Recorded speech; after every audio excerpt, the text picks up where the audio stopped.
Hello guide, कैसे हो आप सभी। सिनपोर टीवी में आपका स्वागत है।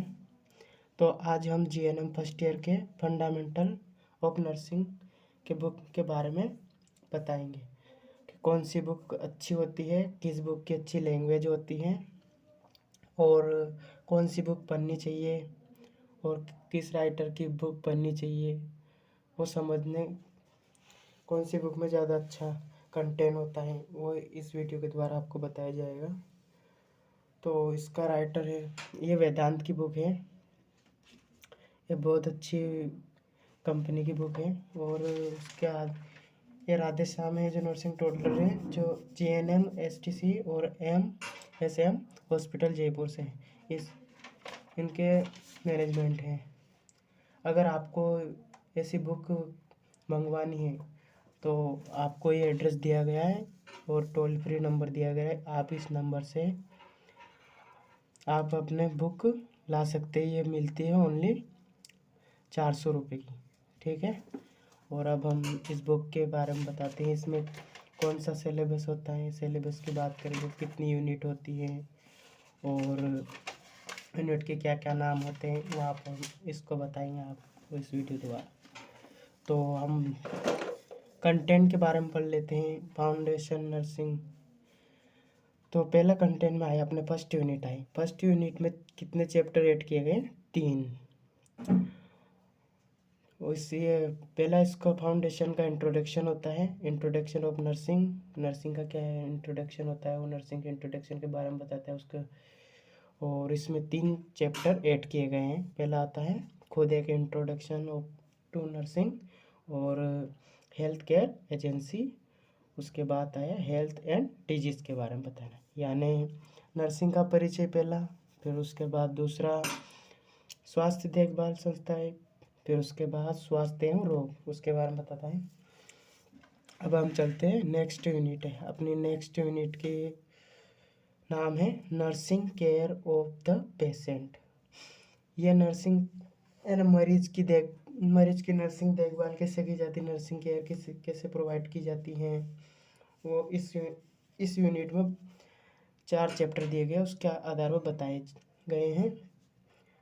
पहले चैप्टर 4 है, उसमें आ गया admission of patient in hospital, यानी मरीज को अस्पताल में भर्ती करना कैसे, क्या करते हैं, क्या प्रोसेस करते हैं, वो बारे में इस चैप्टर में देखने को मिलेगा। चैप्टर 5 है कम्युनिकेशन। कम्युनिकेशन क्या होता है और कम्युनिकेशन क्या क्या इसके टाइप होते हैं, वो इनके बारे में चैप्टर 5 में आपको देखने को मिलेगा। Page number 79 to 72। और उसके बाद हम चैप्टर 6 की बात करते हैं। यह आ गया recording and reporting. Recording and reporting के बारे में हम इस चैप्टर के अंदर सारी डिटेल में पता लगेगा। उसके बाद 7 चैप्टर है जो नर्सिंग प्रोसेस होती है कि नर्सिंग प्रोसेस में क्या क्या होते हैं, क्या क्या इंक्लूड होते हैं, उसके बारे में बताए लगाएंगे। फिर अपन आगे बढ़ते हैं थर्ड यूनिट में। थर्ड यूनिट का नाम है meeting the basic need of a patient, यानी जो मरीज होता है उसके आधारभूत क्या क्या आवश्यकता होती है उसकी पूर्ति के बारे में ये चैप्टर दिया है। ये यूनिट है। इस यूनिट में कितने चैप्टर हैं नंबर वाइज? 1 2 3 4 5 6 7 8 9 यूनिट दी गई है, जो 8 से लेकर 16 तक, ठीक है। उसके बाद पहली यूनिट का नाम है बॉडी मैकेनिज्म, यानी जो देह यांत्रिकी क्रिया होती है, बॉडी के अंदर जो देह यांत्रिक क्रिया उनके बारे में बताते हैं।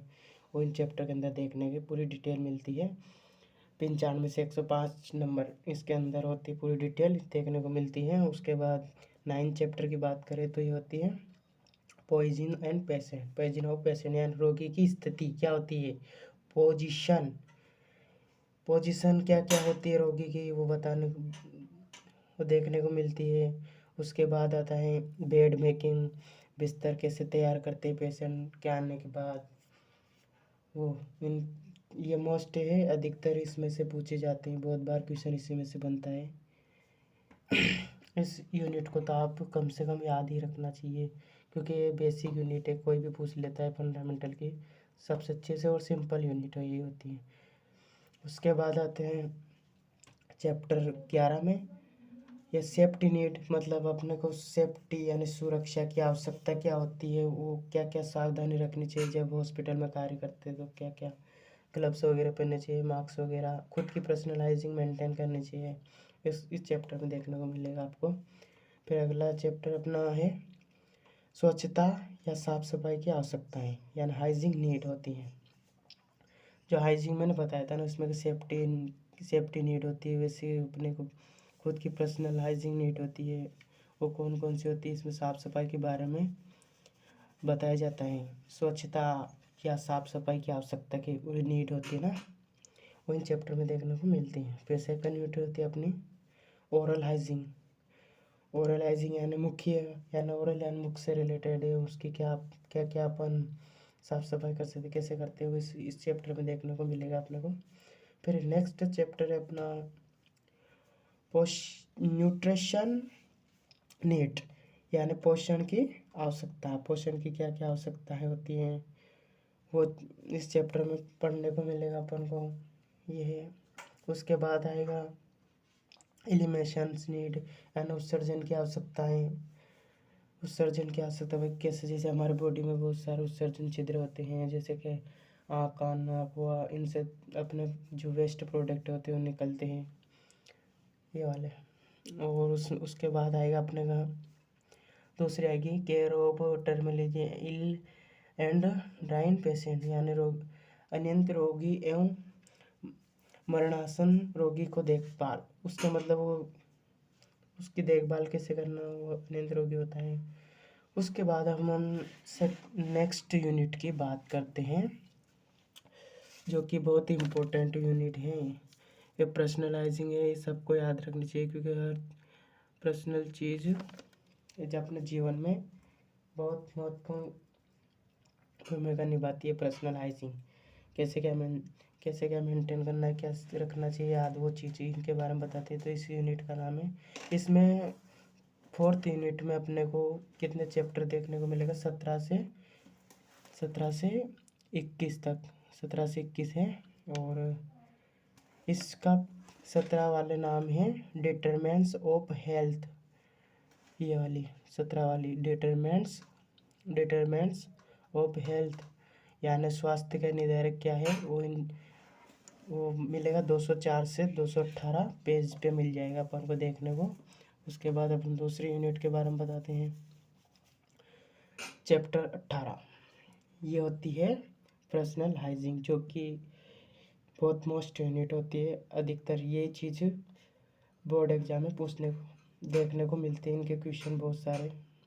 उसके बाद व्यक्तिगत वही आरोग्य क्या होता है, पर्सनल हाइजीन।